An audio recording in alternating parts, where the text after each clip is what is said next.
Peter Robbins, OG voice of Charlie Brown in Peanuts holiday staples, dies by suicide at 65. Peter Robbins, the original voice of Charlie Brown in beloved classic Peanuts cartoons, has died. He was 65.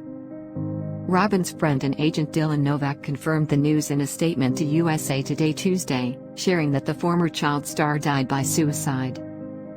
"He was a dear friend of mine that I will greatly miss," Novak said. "He was a great friend and the most generous celebrity I've ever met.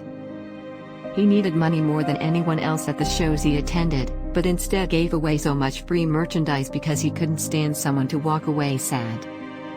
Novak added that Robbins was always very open about his mental illnesses. "Every convention we went to, he used his platform to encourage anyone who suffers from mental disorders to get help immediately," Novak said. As a child, Robbins lent his voice to a slew of Charlie Brown holiday staples, including 1965's A Charlie Brown Christmas and 1966's It's the Great Pumpkin, Charlie Brown.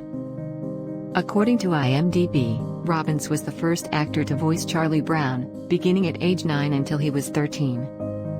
According to the Los Angeles Times and San Diego local affiliate Fox 5, Robbins was so fond of his Peanuts character that he had Charlie Brown and his beagle Snoopy tattooed on his arm.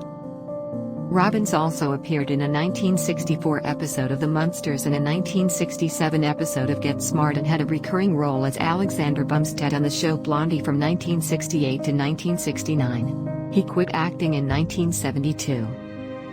It's the Great Pumpkin, Charlie Brown is returning to public TV this year after a hiatus.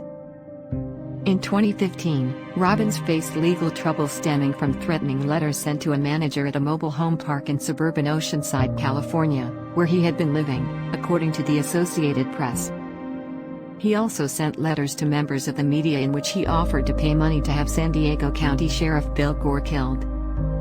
He was first arrested January 2013 at the U.S.-Mexico border on stalking charges. He later pleaded guilty to stalking an ex-girlfriend and the plastic surgeon who had operated on her. Robbins was sentenced to 5 years probation but violated its terms and was arrested again. According to San Diego local affiliate NBC7, Robbins was prone to outbursts in court.